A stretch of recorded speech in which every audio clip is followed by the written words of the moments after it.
ರಾಜ್ಯ ಸರ್ಕಾರಕ್ಕೆ ಜಾತಿ ಜನಗಣತಿ ಮಾಡುವಂತಹ ಯಾವುದೇ ಒಂದು ಅಧಿಕಾರ ಇಲ್ಲ. ಆದರೂ ಕೂಡ ಆರ್ಥಿಕ, ಸಾಮಾಜಿಕ, ಶೈಕ್ಷಣಿಕ ಒಂದು ಸರ್ವೆ ಅಂತೇಳಿ ನೆಪ ಮಾಡಿಕೊಂಡು ಈ ರಾಜ್ಯದ ಮುಖ್ಯಮಂತ್ರಿಗಳು, ಈ ಕಾಂಗ್ರೆಸ್ ಸರ್ಕಾರ ಹಿಂದೂ ಸಮಾಜವನ್ನು ಒಡೆಯುವಂತ ಕೆಲಸಕ್ಕೆ ಕೈ ಹಾಕಿದ್ದಾರೆ.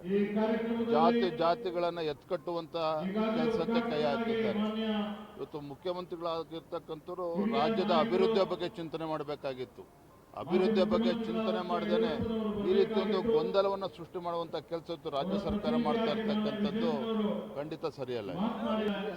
ಸಿದ್ದರಾಮಯ್ಯ ಸರ್ಕಾರದ ಸಾಧನೆಯೇನು? ಸಿದ್ದರಾಮಯ್ಯ ಸರ್ಕಾರ ಸಾಧನೆ ಏನಪ್ಪ ಅಂತ ಹೇಳಿದ್ರೆ ಹಿಂದೂ ಸಮಾಜನ ಒಡೆಯುವಂತೆ.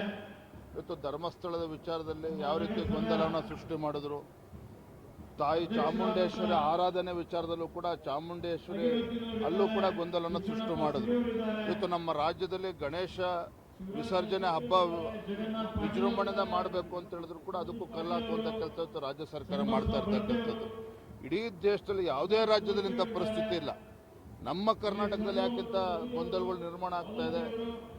ಇದು ವಿಷಬೀಜವನ್ನು ಬಿತ್ತುವಂಥ ಕೆಲಸ ಕಾಂಗ್ರೆಸ್ ಸರ್ಕಾರ ಮಾಡ್ತಾ ಇರೋದ್ರಿಂದ ಈ ರೀತಿ ಗೊಂದಲಗಳನ್ನು ಸೃಷ್ಟಿ ಮಾಡ್ತಾ ಇದೆ. ಒಂದಂತೂ ಸತ್ಯ, ಈ ಕಾಂಗ್ರೆಸ್ ಸರ್ಕಾರದ, ಸಿದ್ದರಾಮಯ್ಯ ಸರ್ಕಾರದ ಈ ಪಾಪದ ಕೂಡ ತುಂಬಿದೆ. ಜನ ಇವತ್ತು ನೋಡ್ತಾ ಇದ್ದಾರೆ. ಸೂಕ್ತ ಸಮಯದಲ್ಲಿ ಸರಿಯಾದಂಥ ಉತ್ತರವನ್ನು ನೀಡ್ತಾರೆ.